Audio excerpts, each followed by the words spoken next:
Dia mendapatkan kurang lebih 700 juta rupiah per bulan hanya dengan mengupload video cara membuat donat. Oh my god.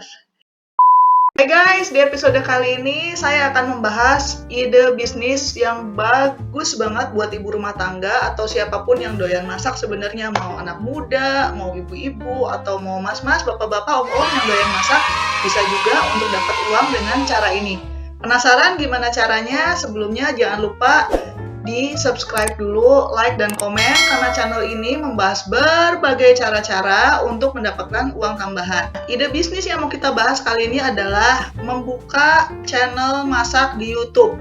Itu luar biasa banget, kayaknya hal yang sepele ya. Oh, kalau lagi masak direkam.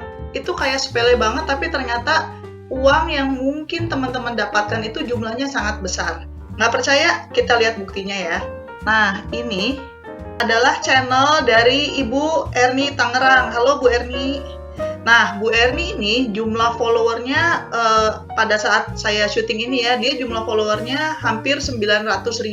Beliau tiap hari secara rutin mengupload video-video cara memasak. Ada cara masak apa aja nih? Bikin nugget sehat, bikin ifumi, bikin nasi bakar, bikin ayam bakar. Pokoknya basically resep masakan sehari-hari lah yang memang biasanya sering kita persiapkan untuk keluarga ya. Tadinya juga saya berpikir syuting gini ngupload gini doang dapat berapa sih? Karena kan kalau mendengar kata YouTuber tuh yang terbayang tuh Atta Halilintar lah, Baim Wong lah. Kalau ibu rumah tangga apa bisa?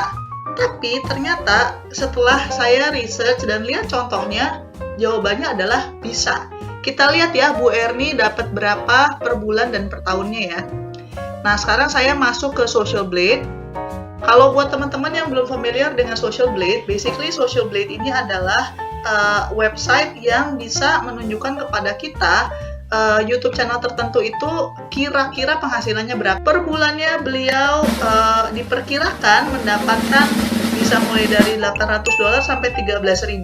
Jadi mungkin jumlah uang yang beliau dapatkan kira-kira mungkin di tengah-tengah lah, mungkin 8.000, 10.000. Tapi kita asumsiin estimasinya benar ya.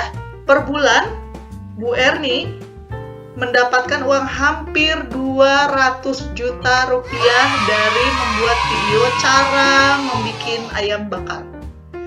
Hanya dengan merekam aktivitas beliau di dapur, beliau dapat uang sebanyak ini. Ini kan estimasinya hampir 200 juta. Katakanlah estimasinya off lah, nggak akurat. Tapi pun kalau beliau dapat setengahnya, dapat 100 juta per bulan cuma dari ngerekam masak, oh my god. Itu kan banyak banget, cukup menarik untuk menjadi motivasi, terutama untuk yang doyan masak. Editingnya juga nggak terlalu complicated kayak kalau sinetron atau film atau apa, tapi cukup. Dan ini dari hasil yang beliau dapatkan hampir 200 juta, patut diacungi jempol ya. Selamat untuk Ibu Erni, luar biasa. Tadinya saya pikir jangan-jangan Bu Erni ini pengecualian. Kemudian saya research lagi, ada channel ibu rumah tangga lain yang dia juga kurang lebih sama, channelnya namanya CR Cook. Kita lihat lagi ya di Social Blade, per bulannya dia dapat antara $3.000 sampai 48.000. Jadi beliau bahkan lebih besar penghasilan AdSense-nya dibanding dengan Bu Erni yang pertama tadi kita lihat. Channel CR Cook ini dia mendapatkan kurang lebih 700 juta rupiah per bulan hanya dengan mengupload video cara membuat donat. Luar biasa. Luar biasa. Oh my god. Luar biasa ya teman-teman. Ini sangat memotivasi untuk saya pribadi dan juga mungkin untuk ibu-ibu rumah tangga di luar sana atau mas-mas atau om siapalah yang doyan masak. Ini luar biasa ya. Kita lihat ya salah satu contohnya ya. Oke, jadi dia menunjukkan resep-resepnya. Sekarang aku akan campurkan semua bawang putih, telur, bawang putih, Itu kecap asin dan minyak wijen. ya, begitu kurang lebih videonya. Saya cuma tunjukin sekilas aja, tapi buat teman-teman yang penasaran konten-konten Ibu Erni Tangerang dan konten CR Cook ini seperti apa, silakan bisa main ke YouTube channel mereka. Cukup sederhana, tapi ternyata konten ini banyak dicari oleh orang. Sekarang pertanyaannya, bagaimana cara supaya kita bisa meniru contoh-contoh dari beliau ini untuk membuat channel masak ya. Langkah pertama adalah mulai dari sekarang. Rekam, ketika Anda masak, rekam. Nggak perlu mikir, wah tapi saya nggak punya kamera yang mahal, nggak punya SLR. Nggak masalah, mulai aja dulu. Karena kan handphone zaman sekarang kameranya udah canggih banget. Nah kemudian yang perlu dipastikan adalah pencahayaan. Teman-teman bisa membeli ring light dengan harga yang nggak terlalu mahal.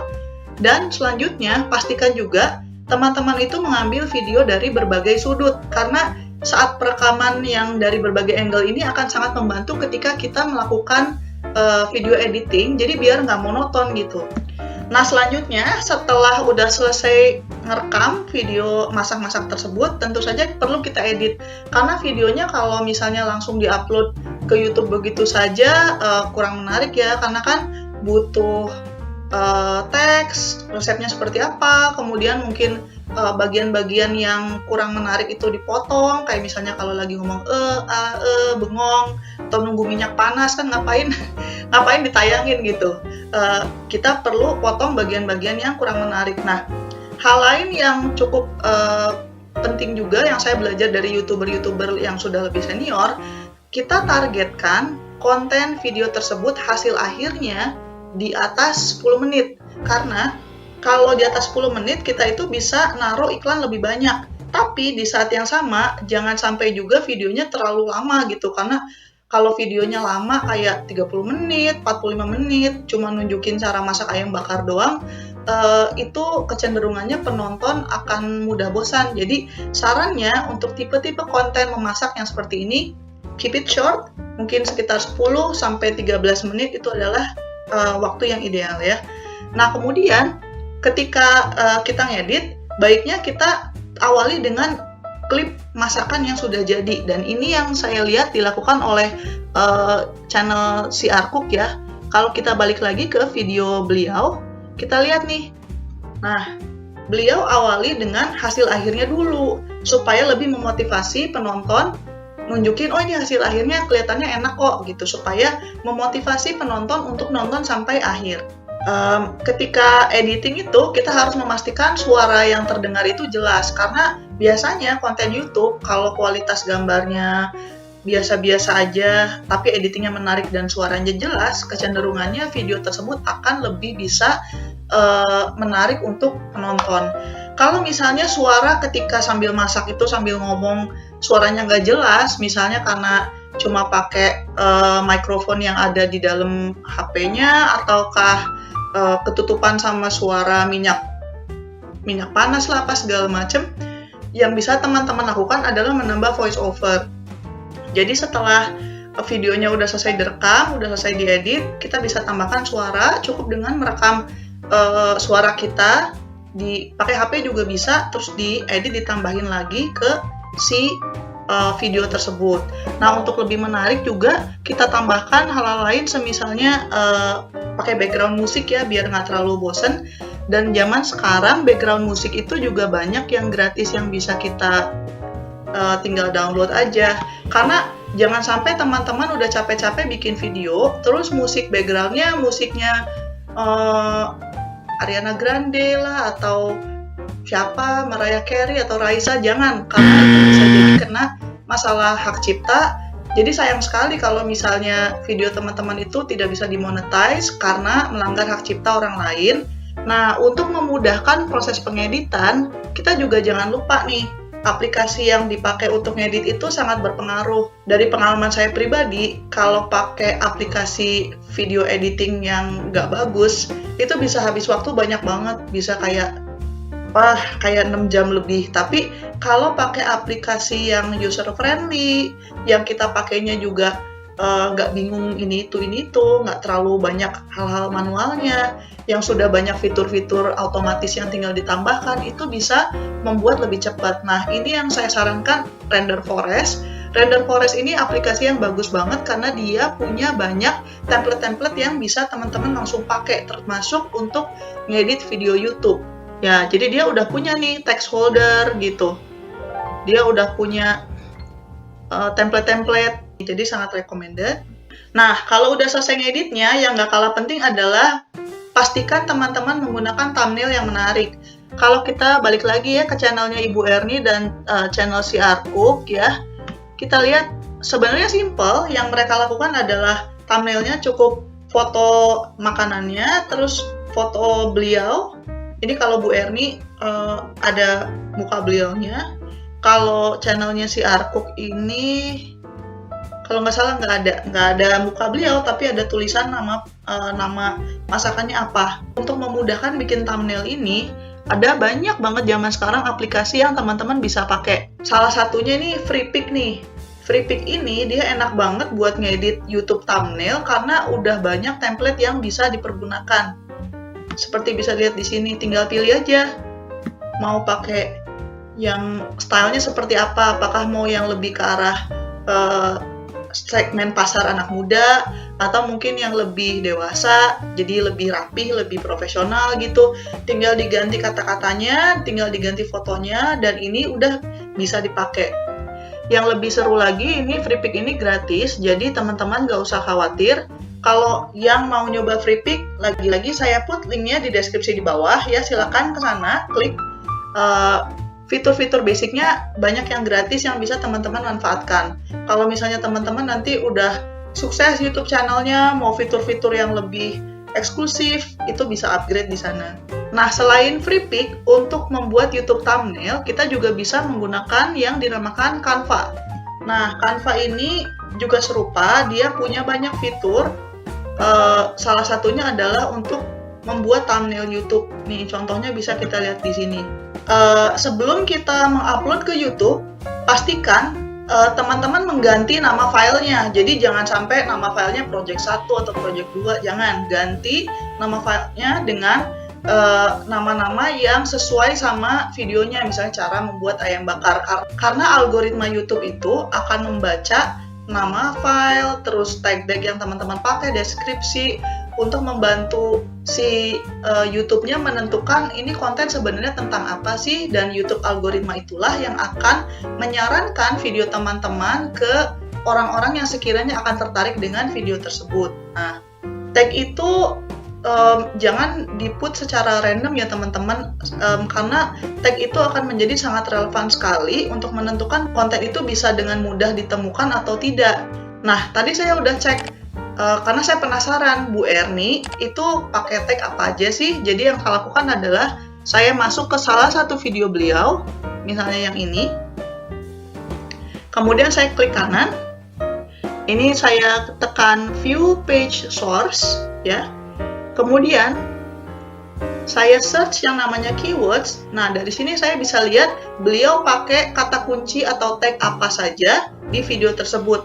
Kita bisa lihat dia ternyata dia pakai kata master chef, mama chef, kuliner viral, mie sedap, Indomie, segala macam. Jadi beliau menambahkan kata-kata kunci yang sekiranya relevan atau nggak relevan tapi sesuai dengan target audience yang beliau ingin capai. Makanya itu alasan saya rasa itu alasannya mengapa beliau menambahkan tag master chef gitu. Walaupun beliau bukan master chef, tapi mungkin beliau ingin penonton MasterChef Indonesia untuk nonton video beliau juga, sepertinya begitu.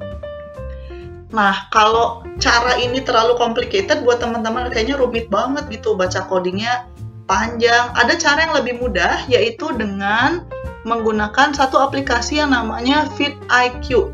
Nah, dengan vidIQ ini kita bisa lebih mudah mengetahui video tersebut pakai tag apa. Karena kalau teman-teman cuma lihat videonya aja, itu nggak kelihatan, dari depan tuh nggak kelihatan kan, nggak kelihatan, benar-benar harus dilihat source-nya atau pakai si vidIQ ini.